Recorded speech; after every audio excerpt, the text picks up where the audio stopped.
Amsterdam, hello! We're walking to the 9th Street still because it's so beautiful.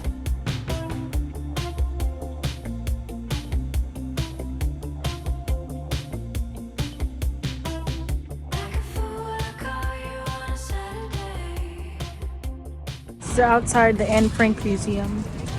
I just came out of the Van Gogh Museum, and earlier today we went to the Anne Frank Museum, and now we're gonna head to the airport. Something I really loved about the Anne Frank Museum is that they pointed out how Anne kept a book of beautiful quotes from books because she wanted to be a journalist and a writer. That's so smart, just keeping track of what kind of stuff you like, and a lot of times people are inspired by other people. So when I see something that's beautiful, and I often think I wish I could make something like that, or I am gonna make something like that, I like to keep track of them as well, and then I can pinpoint where I got my inspiration, or when I am looking for inspiration I can refer to those things. So I really liked that part about the museum, and we got to see the physical copy of the book as well. We could not take any pictures in there, but we got to see the book that she wrote in, and she also rewrote her diary because she was planning on publishing it after the war, so she started to write basically like an edited version of it, I guess. But the writing was interrupted because she was arrested and then eventually sent to Auschwitz in the concentration camp. And she used writing as a way to confide, not in someone, but in something, because she felt like she had never confided in anyone at the level that she wished to. Her writing was a source of comfort and support for her, and by the way, she wrote her diary in Dutch. The house that she stayed in when she was in hiding from the Nazis was in the Netherlands, which is the actual museum today. But I hope this is right.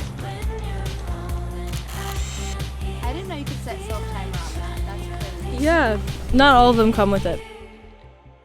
And I have some notes from the Van Gogh Museum as well. So I wrote, he wanted to make colors stand out, so he put complementary colors next to each other like orange and blue. So he wasn't trying to go for something realistic exactly, a realistic emotion, like in his eyebrows would be orange and green, just to make them stand out and evoke an emotion, because all his work is very emotional. He wanted to find a new way of looking at things. What I liked about this museum was that it also showed his pencil drawings. Sometimes the pencil drawings were drafts of things that he was going to make, and other times they weren't. But even his pencil drawings he signed because he was proud of them, and I like always seeing artists' process. I have another thought, but I'm gonna go to the luggage locker. That's the Van Gogh Museum, and that's the Rijksmuseum back there.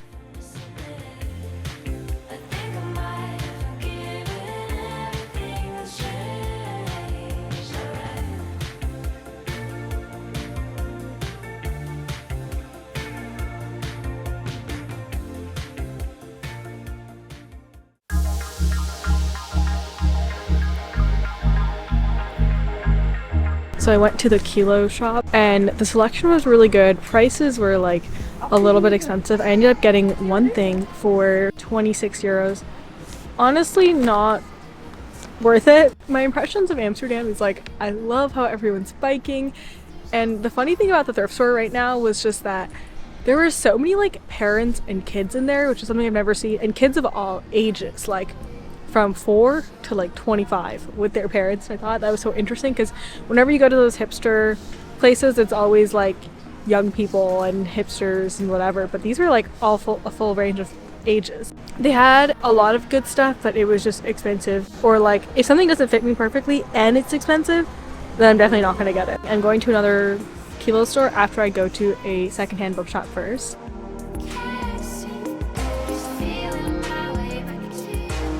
Episode thrift store. €20. Kilo store water lupin, very similar to the other one, the other Kilo store, but this one is like more empty because I think it's the time of day, but it's really good. I like it a lot.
This bike is about to fall off.